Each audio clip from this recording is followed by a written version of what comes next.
YSR Congress party ఈరోజు తెలుగుదేశం పరిపాలనపై ఒక దుష్ప్రచారాన్ని చేపట్టింది.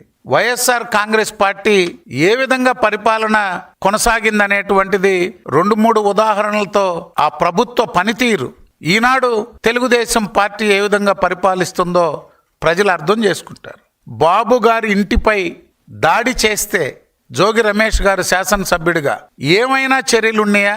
ఉన్నాయి చర్యలు. ఆయనకి మంత్రి పదవి ఇచ్చారు, ఎమ్మెల్యే నుంచి మంత్రిగా ప్రమోషన్. అనంతబాబు గారికి చట్టసభల్లో ఆయన పక్కన స్థానం. టీడీపీ కార్పొరేటర్ గాంధీ గారి కన్ను పొడిస్తే ఆయనకి ఎమ్మెల్యే టికెట్. ఈరోజు ఆనాడు ఎంపీగా నందిగం సురేష్ కృష్ణలంకపై పోలీస్ స్టేషన్ పై దాడులు, పేర్ని నాని, సీదిరి అప్పలరాజు గారు మంత్రులుగా పోలీసులపై వారు ప్రవర్తించినటువంటి తీరు, మీరు మేమేం చెప్తే అదే జరగాలనేటువంటి పాలన సాగించిన మీరు ఈనాడు మా మీద మాట్లాడుతున్నాం చూస్తే ప్రజలు విస్తుపోతున్నారు.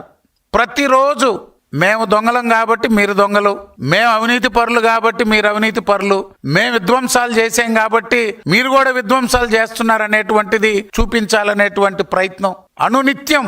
అది వరదలైనా, వర్షాలైనా, లేక చిన్నపాటి ఘర్షణ అయినా, గ్రామాల్లో చిన్న చిన్న సమస్యలను కూడా భూతత్వంలో చూపించి ఈ ప్రభుత్వానికి చెడ్డ పేరు ఎలా తేవాలనేటువంటి ఆలోచన తప్పితే జగన్మోహన్ రెడ్డి గారు కేవలం తన సోషల్ మీడియా ద్వారా, కేవలం తన సాక్షి మీడియా ద్వారా ముఖ్యమంత్రి చంద్రబాబు నాయుడు గారిని, లోకేష్ బాబుని, డిప్యూటీ సీఎం పవన్ కళ్యాణ్ గారిని బురద జల్లే కార్యక్రమం తప్పితే మరో కార్యక్రమం లేకుండా పోయింది. అసలు ఆశ్చర్యకరంగా ఉంటున్నాయి సాక్షిలో వచ్చేటువంటి ఫోటోలు, ఆ వార్తలు, సోషల్ మీడియాలో వచ్చేటువంటి వారి వీడియోలు ఒక కన్ఫ్యూజన్ కి క్రియేట్ చేసేటువంటి విధంగా, ఎక్కడ జరగనటువంటి వాటి కూడా ఎక్కడో ఇతర రాష్ట్రాల్లో జరిగినాయి, లేకపోతే ఎప్పుడో జరిగినటువంటి ఇప్పుడు లింక్ చేస్తూ ఒక ఫేక్ ఫోటోస్ కూడా సృష్టిస్తూ ప్రజల్ని రకరకాల గందరగోళాలకి గురి చేసేటువంటి ప్రయత్నం చేస్తున్నారు. 14-19లో ఇదే రకమైనటువంటి ఎత్తుగడలతో ఆనాడు ప్రభుత్వం మీద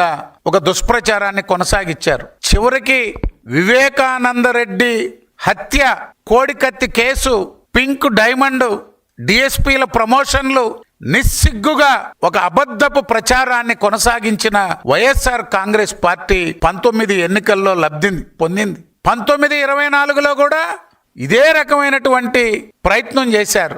24లో 11 సీట్లు వచ్చినా ఇంకా బుద్ధి లేకుండా ఈ ప్రభుత్వంపై బురద జల్లుడు కార్యక్రమాన్ని నిర్వహిస్తూనే ఉన్నారు.